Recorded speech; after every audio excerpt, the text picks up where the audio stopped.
Je vous ai fait le schéma de l'impôt en Belgique. On commence par en dessus. Ben, vous savez que l'impôt, on dit il y a l'impôt direct ou l'impôt indirect. Tout le monde sait pourquoi? Ben, c'est parce que l'impôt, en principe, c'est quelque chose qu'on paye de notre revenu. Donc, quand on paye directement à partir de notre revenu, c'est direct. Mais, depuis pas tellement longtemps, on nous a amené la TVA, par exemple. Ça n'existait pas avant la TVA. OK? On nous a amené la TVA, mais attends, quand tu payes de la TVA, c'est pas sur ton revenu. Ça fait bobo à ton revenu. Puisque ce que tu consommes, ce que tu dépenses, tu le payes plus cher. Mais c'est pas pris directement sur le revenu. Ça fait bobo à ton revenu en étant pris sur ce que tu consommes. C'est bien clair? Oui? Bien compris? Il faut dire tout de suite. Hein? Ça va, pas de lézard, hein? Toujours? Alors, c'est quoi les impôts directs? C'est quoi les impôts indirects? On va faire, pour aller au plus vite, on va d'abord prendre les indirects.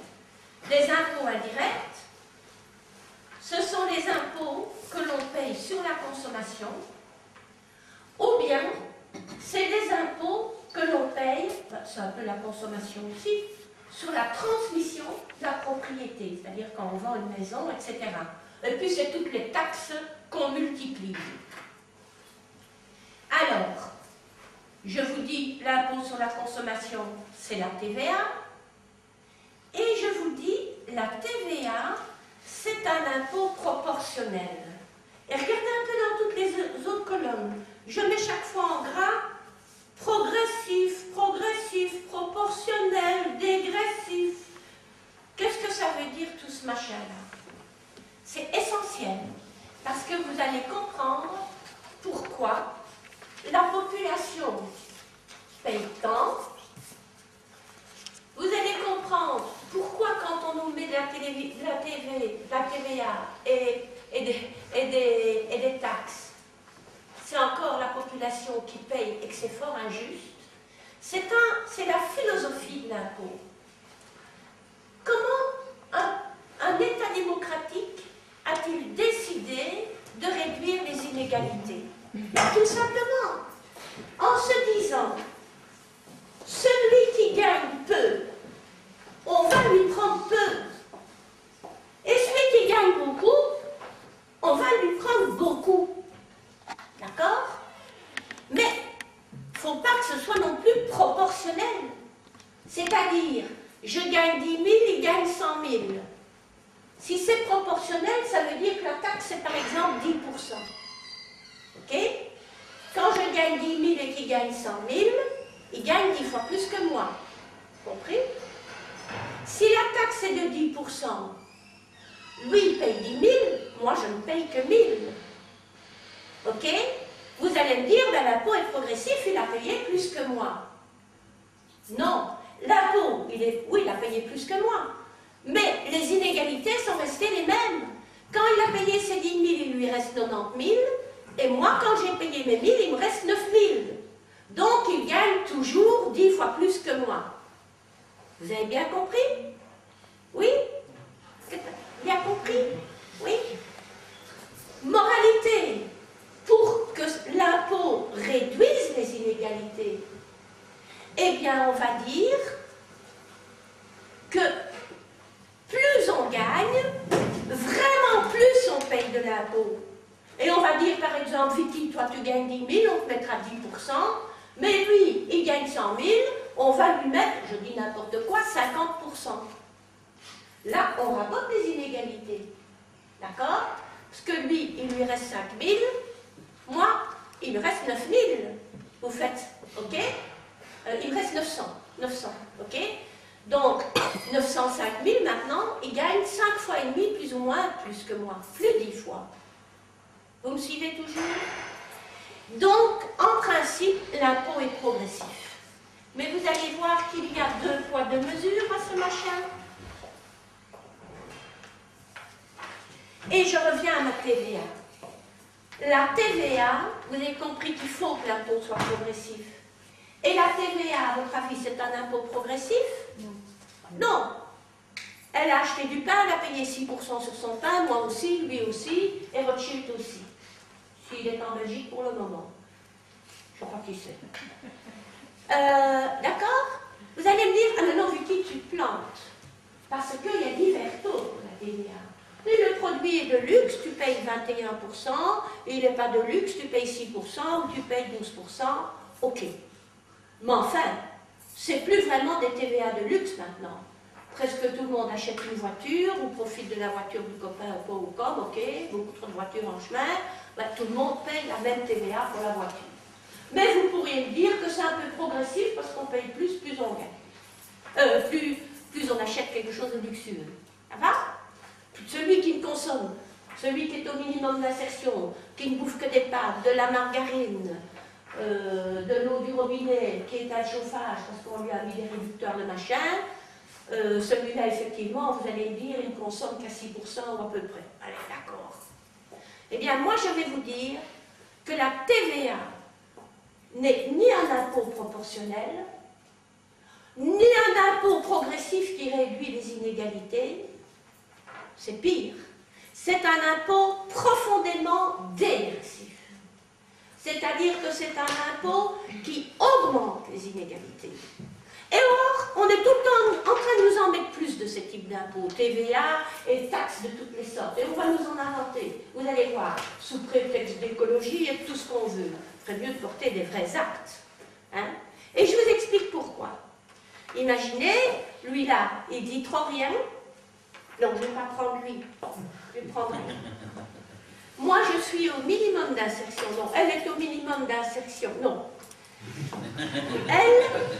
Elle a le revenu garanti, on va dire qu'on était toutes les deux très âgées, c'est mon cas, mais bon, toi. Elle est au revenu garanti, le minimum garanti aux personnes âgées, d'accord? Comme le minimum d'insertion. Et moi, je suis la veuve du général Machin. D'accord? Et je me plains. Vous savez que ma retraite de survie, c'est quand même pas la retraite pleine. Ça va chercher, je ne sais pas moi, certainement, je ne sais pas, dans les 5 000 €, hein, au bas mot, sûrement au bas mot. Et puis, vous savez, si le général Machin m'avait épousée, c'est parce que j'étais une fille de bonne famille, et à mon âge, bien entendu, j'ai beaucoup hérité, etc. Mon mari, ses parents sont décédés plus jeunes, d'ailleurs, pour les enfants, on avait acheté un appartement à Clore, je ne vivais plus beaucoup, vous savez, mais je le loue. Alors on a aussi quelques appartements à Bruxelles. C'était beaucoup plus facile quand les enfants étaient tous à l'université, hein, pour côté, etc. Les loyers à Bruxelles, ça rapporte. Hein, bon. On ne voudrait pas s'en séparer, etc., etc., etc. Puis on a acheté quelques actions parce qu'on a bien géré, on est pratiquants, tout ça. On a une grande valeur morale pour le bien et le futur de la famille, etc., etc. Bien. Elle, quand elle finit son mois, disons que la TVA est un seul taux, 10%, peu importe. Quand elle finit son mois, elle a tout consommé, vous êtes bien d'accord avec moi. Elle n'a même pas eu assez. Hein. Heureusement qu'elle a sa belle-sœur qui lui donne un coup de main de temps en temps, et puis qu'elle est coquine, et qu'elle sait voler un steak de temps en temps au GB. Hein. Bon. Elle consomme plus que ce qu'elle ne gagne, sinon elle n'en sort pas. Elle est dans la rue, c'est vrai. Autrement dit, l'impôt a frappé sur son revenu à raison de 10%. Et moi, avec mes, je ne sais pas moi, mes 20 000 € par mois, vous me suivez? C'est un bon faire.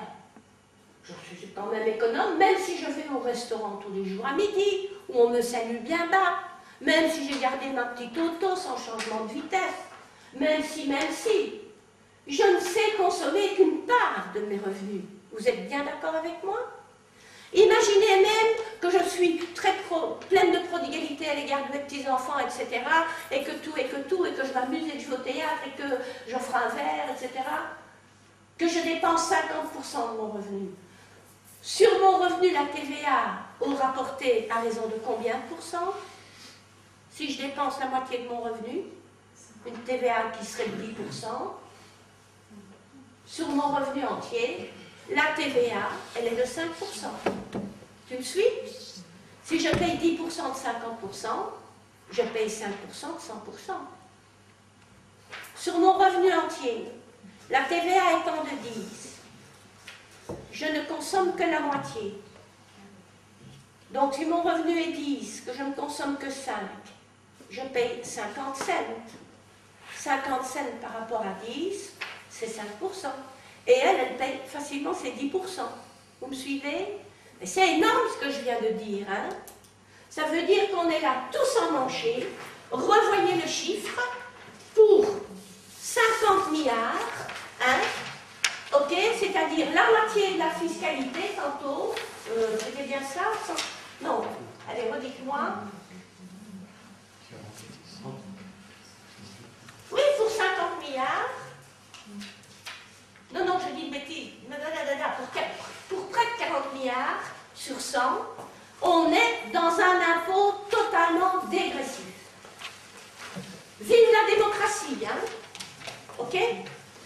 Quand on a compris ça, c'est presque la moitié de nos impôts sont dégressifs. Alors, quand je vous raconterai la suite, hein, je ne vous dis pas. Alors, je vous dis cette TVA, voilà. Les droits d'enregistrement, ben, si ça vous intéresse de savoir combien ils sont, ben les voilà. Les droits de succession, tout le monde crie toujours, oh là là, c'est dégoûtant, patati patata. Ben écoutez, en ligne directe, je vous ai donné les tranches d'imposition, hein, et jusqu'à 250 000 €, hein, vous me suivez, on n'est encore qu'à 14%. Et encore, sur la haute tranche, au-delà de 150 000, alors que les gens arrêtent avec les droits de succession. Hein. D'autant qu'aujourd'hui, Render, ça fait un cadeau. Il a dit, ne soyez pas cons, ne payez plus les droits de succession. Léguer, ça coûte pratiquement plus rien aujourd'hui. D'accord? Je reviens. Mais, dans quelques années, quand les droits de succession ne rentreront plus, parce qu'il y a plein de gens qui auront légué, hein, et c'est les riches hein, qui lèguent. C'est moi, la veuve du général Machin, hein, qui en est tenté plus et qui peut me dire, je vais combler mes petits-enfants avant d'en aller, hein, je garde la poire pour la soie. Hein, c'est pas les petites gens qui ont envie, je ne sais pas moi, 25 000 sur le paquet, qui vont faire des laits. Hein. Ok? Merci monsieur, et bonjour les difficultés demain. Je passe maintenant à l'impôt direct. L'impôt direct, il porte sur les revenus, mais j'ai une exception là tout à l'heure. En fait, en Belgique, on est un des rares pays où il n'y a pas d'impôt sur la fortune, pas d'impôt sur le patrimoine. On peut être riche comme on veut, on ne touche jamais à ton patrimoine. Sauf une exception, l'impôt sur les personnes morales, qu'ils appellent ça l'impôt. C'est-à-dire l'impôt sur les associations. L'impôt qu'ils mettent sur attaque, par exemple. Oui, on rend les comptes hein, toutes les années. Mais c'est un impôt dérisoire, il est de 0,17%, et comme beaucoup d'associations n'ont rien, elles n'ont rien à payer non plus. Maintenant, les grosses, hein, voilà, elles payent 0,17%. Pas très grave, hein, les enfants. Donc ça, c'est le seul impôt sur le patrimoine. Et encore, c'était pas pour faire un impôt sur le patrimoine, c'est parce qu'en fait, on ne lègue pas et il n'y a pas de droit de succession sur les associations. Et dès lors, c'est une petite taxe compensatoire parce qu'il n'y a jamais succession, droit de succession sur les associations. Donc, pas d'impôt sur le patrimoine en Belgique, ça veut dire que c'est un manque à gagner, ça. Ok? Aujourd'hui, on pourrait demander un impôt sur le patrimoine, pas sur le petit patrimoine des gens qui ont économisé, hein. Pas sur les petits patrimoines familiaux, hein. Mais ne faisons peur à personne. C'est mauvais de faire peur en matière d'impôt aux gens. Ok? Disons qu'au-delà d'1 million d'euros, il y a un impôt sur le patrimoine progressif. Si tu as 200 millions d'euros, tu payes plus. Si tu as 41 millions d'euros, tu payes moins. Si tu as moins de 40 millions d'euros, tu ne payes pas. Écoutez, toutes les classes bourgeoises, petits bourgeois, sont déjà épargnés. c'était déjà pas très démocratique, hein,